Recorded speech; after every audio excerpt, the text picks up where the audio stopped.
الله لا إله إلا هو الحي القيوم لا تأخذه سنة ولا نوم له ما في السماوات وما في الأرض من ذا الذي يشفع عنده إلا بإذنه يعلم ما بين أيديهم وما خلفهم ولا يحيطون بشيء من علمه إلا بما شاء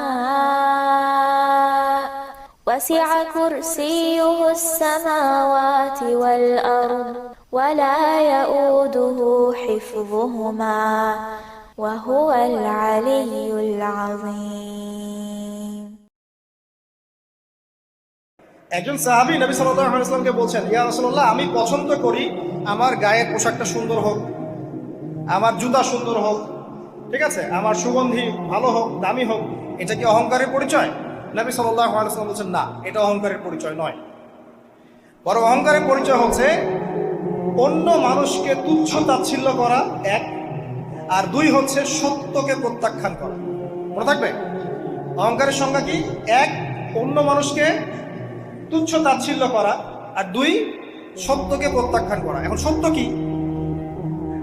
আইনস্টাইনের থিওরি সত্য, নাকি পিথাগোরাসের উপপাদ্যই সত্য, নাকি আমাদের পশ্চিমারা যে সেকুলারিজম, কমিউনিজম, ডেমোক্রেসি ইত্যাদি ইত্যাদি ন্যাশনালিজম এগুলো দিয়ে দিয়েছে মতবাদগুলো, এগুলি চূড়ান্ত সত্য?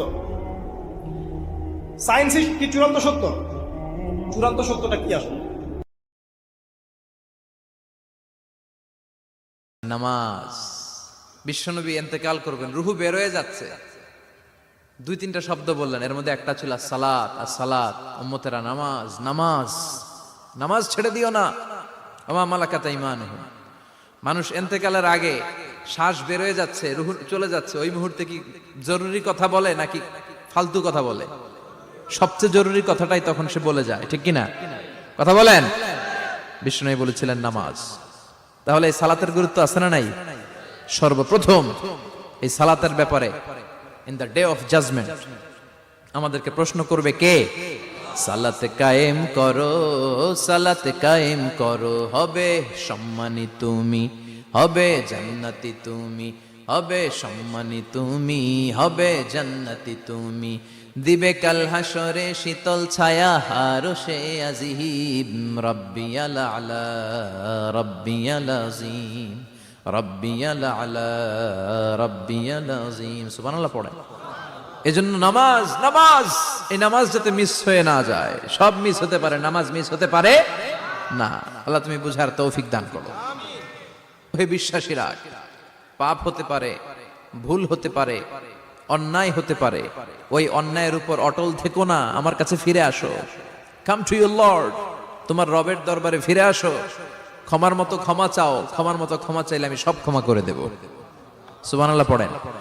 রব্বুল আলামিন বলেন, ইয়া আইয়ুহাল্লাযীনা আমানু তুবু ইলাল্লাহি তাওবাতান নাসুহা। ও বিশ্বাসীরা, ভুল করেছো, অন্যায় করেছো, পাপ করেছো, জুলুম করেছো, আমার কাছে ফিরে আসো, ক্ষমা চাও। ক্ষমার মতো ক্ষমা চাইলে সব গুনাহ মাফ করে দিতে পারে কে? পাপ নাই, গুনাহ করি নাই, এরকম কেউ আছি? কথা বলেন। কত পাপ করছি, কোনো হিসাব আছে? পৃথিবীর কেউ না জানলেও জানে কে? পৃথিবী না জানুক আমি তো জানি, আমি কি পাপ করেছি হায়, আমার পাপের করলে বিচার, বাঁচার আমার নাই উপায়, দয়াময় প্রভু মাফ করো আমায়,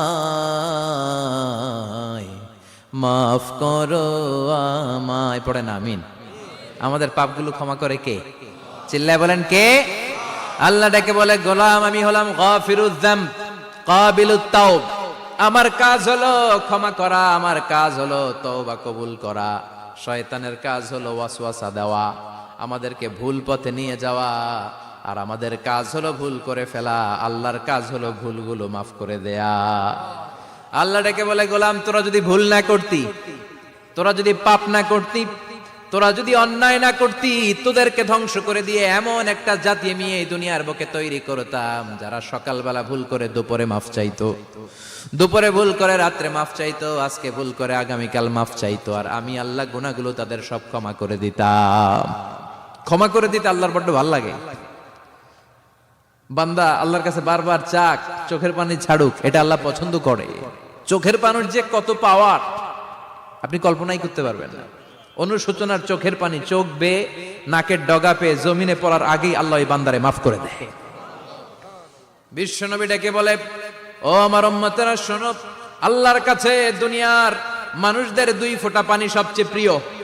এক হলো জিহাদের ময়দানে রক্তের ফোঁটা, দুই হলো অনুতপ্ত বান্দার চোখের পানির ফোঁটা। কত ভুল আপনি করেছেন, কত অন্যায় আপনি করেছেন, কত পাপ আপনার হয়েছে, কত মিথ্যা আপনি বলেছেন, কয় ওয়াক্ত নামাজ ছেড়েছেন, কয় লাখ টাকা ঘুষ খেয়েছেন, কত যৌতুক আপনি খেয়েছেন, কত মিথ্যা আপনি বলেছেন।